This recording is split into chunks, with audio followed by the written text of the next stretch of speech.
or decades, nutrition science has held up gold standards like the DASH and AHEI diets as roadmaps to better health and longer lives.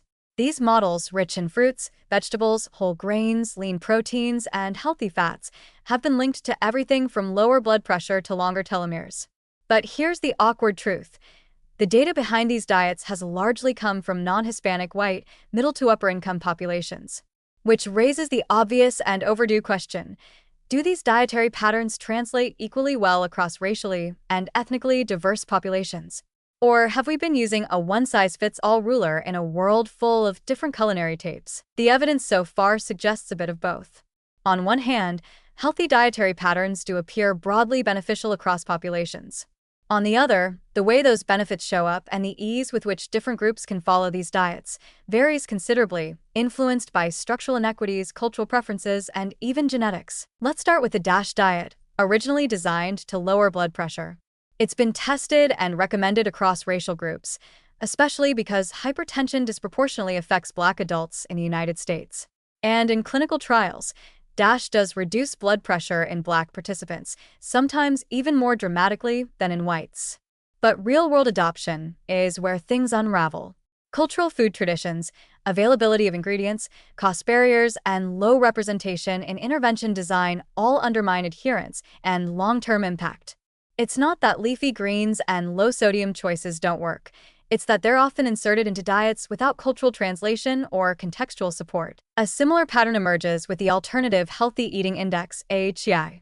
While high AHEI scores correlate with lower chronic disease risk across racial and ethnic groups in large cohort studies, like the multi-ethnic study of atherosclerosis, the magnitude of benefit and baseline scoring differ.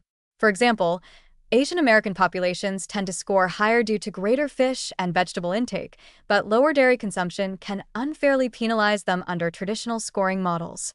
Latino and Native American communities, meanwhile, may struggle to meet AHEI goals due to systemic food insecurity, while still possessing traditional diets that are nutrient-dense and anti-inflammatory, but not recognized by the AHEI rubric. This raises a crucial point. Current models like DASH and AHEI were built around Western-centric food groups, and they often don't fully capture the protective power of regionally specific ancestral eating patterns. For instance, a Mexican-American diet rich in beans, squash, chilies, and corn may offer cardiovascular and metabolic benefits on par with DASH, yet it scores lower due to high starch content or lack of dairy. Likewise, traditional West African or Caribbean diets may include anti-inflammatory ingredients like okra, bitter greens, fermented grains, and seafood, but get dinged for using coconut oil or high-sodium broths. And then there's the genetic wildcard. Nutrigenomic differences such as lactose intolerance in East Asian and African populations, or salt sensitivity in some Black individuals, suggest that the biological response to diet isn't uniform either.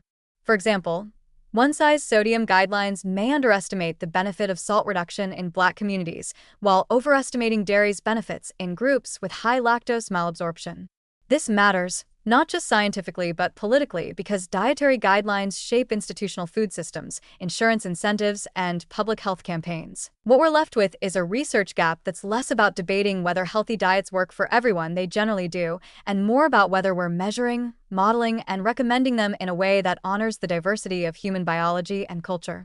Until we do, we risk missing the mark, especially for the very populations most affected by diet-related disease. Encouragingly, some progress is being made. Recent studies are trying to validate culturally adapted scoring systems, like ethnically tailored DASH variations or plant-based indices that flex for legume and grain-heavy traditions. Researchers are also exploring how food sovereignty and traditional food knowledge in indigenous communities could promote metabolic health even more effectively than westernized diets ever could. These aren't just side notes. They're essential to designing aging interventions that actually stick in the real world. Because here's the irony.